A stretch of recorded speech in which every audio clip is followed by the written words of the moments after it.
By profession, I'm a physical therapist. I was a hospital administrator, left a hospital administration position to start a home care franchise. I run a franchise over in Chicago.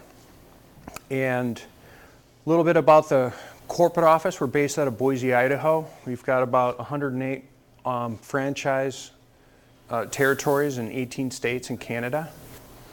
And we're providing care to the senior care segment. We have area representatives like myself. I'm an area representative in Chicago, and I help train, support our local franchisees. There's 7 of us in Chicagoland area. And then we have single units and multiple units as well. Why home care? Maybe you've heard of the silver tsunami, 10,000 people turning 65 every day. Well, we aren't really seeing baby boomers yet. They started turning 65 in 2011, but we are seeing people turning 85. There's 4,000 people turning 85 every day for the next 20 years. So we're starting to see that 85 plus population. That is our sweet spot. So baby boomers, probably we won't start seeing them for maybe another 10 years. So we're just at the beginning of this silver tsunami of seniors. I started my business in 2008. Just a brief story. Took all my money out of the stock market in August of 2008, and then the crash was October, so I'm thinking, yes. But then I'm thinking, oh no, what am I doing, right? I'm starting a business in the middle of the recession. We just ramped up like you're supposed to ramp up. And because along with pets, people aren't going to let their parents or their loved ones go without care. So talk about recession, just really didn't have as much of an effect in our industry. Go ahead. So some of the services provided, homemaker companion care. This is non-medical care. We're helping people with light housekeeping. We're helping people with meals, transportation, personal care, toileting, showering, bathing, those types of activities. The 2 main reasons that people are in and out of the hospital are falls. Anyone know the other one? Why are people going in and out of the hospital? Medications, yeah. And it's typically the medical system. It's our medicating people. They're either not taking it, they're taking too much, they're taking it wrong, and people are having trouble. So just having someone there, and if you've ever had anyone have a parent go into the hospital and then come back home, and you look at that medication list and there's 16 of them and you're going, I don't know, right? How do I figure this out versus what the hospital told me and what the doctor was saying before? So a lot of complication there. We also do skilled care. So someone might need nursing care. So for someone who's looking to kind of scale this business bigger, we do skilled nursing care. We're doing staffing, medical staffing. For example, we get a lot of clients in facilities like assisted living facilities.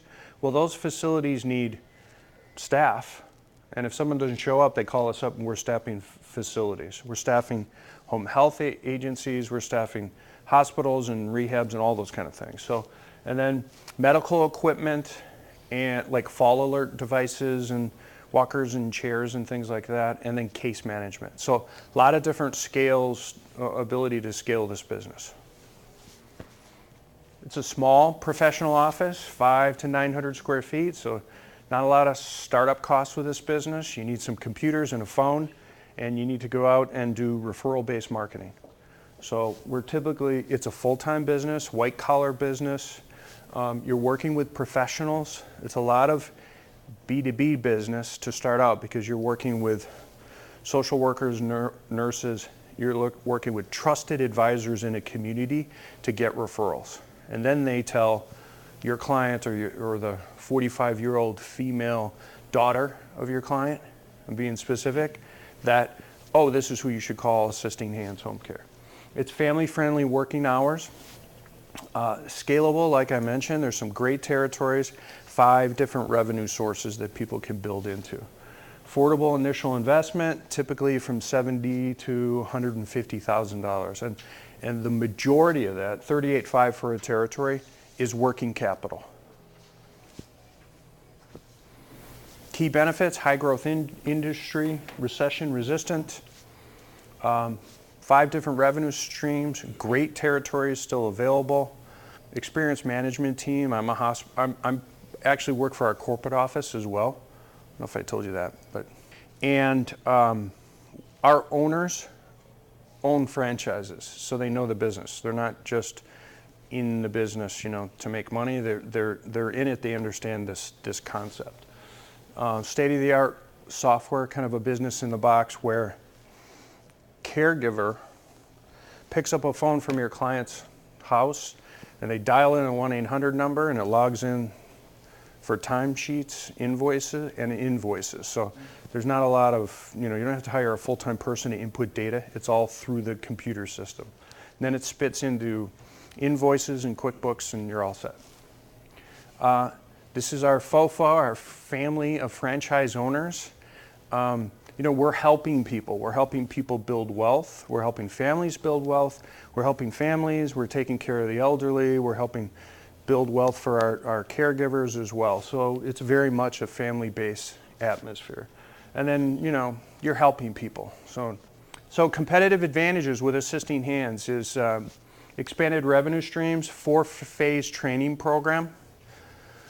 And I can talk more about that later if you want to talk to me individually. The Assisting Hands University, so you can train your caregivers and all your staff based on online videos, and it's all in one system. The CSA designation for franchisees, that's Certified Senior Advisor, and it's additional education. And some of our franchisees are getting that designation even before they get their licensure or their franchise. Business in a Box, the software, and then the scalability from single unit to multi-unit to area rep. And I would say a lot of our growth, and I think this shows validation, is existing franchisees buying more territories. So previous medical experience is not required. You don't have to be a nurse or a PT.